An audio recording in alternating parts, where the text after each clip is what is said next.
Assalamualaikum warahmatullahi wabarakatuh. Perkenalkan, nama saya Anissa Islami, saya dari HK23B. Di sini saya akan menjelaskan tentang terkait garis-garis besar pembaharuan pidana dalam KUHP Undang-Undang Nomor 1 Tahun 2023. Jadi yang pertama saya akan menjelaskan tentang tujuannya pembaruan KUHP. Yang pertama, dibuat dan diberlakukannya di Indonesia. Nah, dibuatnya tuh pada tahun 1800. Nah, diberlakukannya di Indonesia itu sejak tahun 1918. Jadi usia KUHP yang kita miliki sekarang itu sudah dipakai 222 tahun gitu. Sudah lama ya. Nah, tujuan itu adalah yang pertama tuh usang, guys.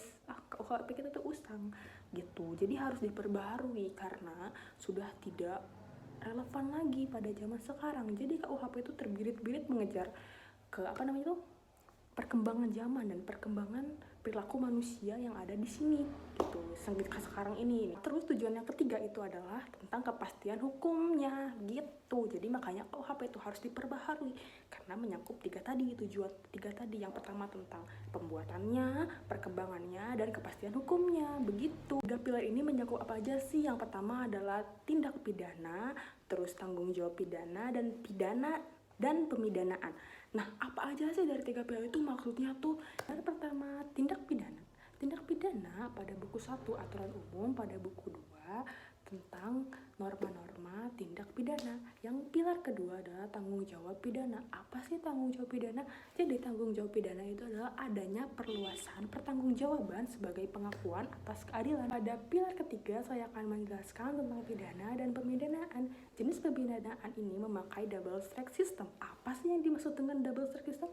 Oke, mari kita cari tahu. Jadi yang dimaksud dengan double track system itu adalah suatu konsep pemisahan antara sanksi pidana dan tindakan pidana. Sanksi pemidanaan double track system menggabungkan antara sanksi pidana dan tindakan pidana. Sistem pemidanaan double track system itu menggabungkan antara sanksi pidana dan tindakan pidana.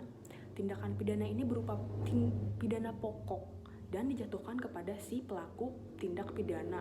Tindak pidana ini bisa berupa korupsi dan penyalahgunaan narkotika itu. Pada bab 3 menerangkan tentang tindak pidana dan pertanggungjawaban pidana. Tindak pidana mempunyai 8 poin, sedangkan pertanggungjawaban pidana mempunyai 3 poin. Jadi 8 poin dari tindakan pidana itu adalah tindakan pidana, pemufakatan jahat, persiapan, percobaan, penyertaan, dan pengulangan tindak pidana aduan, dan alasan pembenar. Poin ketiga adalah pertanggungjawaban pidana. Yang pertama, umum. Yang kedua, alasan pemaaf. Yang ketiga adalah pertanggungjawaban korporasi.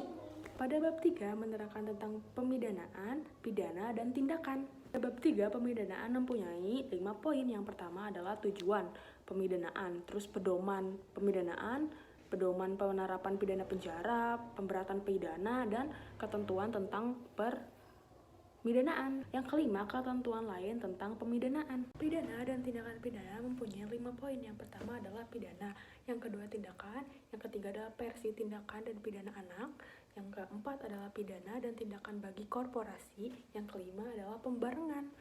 Mungkin itu saja teman-teman yang bisa saya sampaikan. Mohon maaf apabila ada kesalahan, dan sampai jumpa. Bye-bye.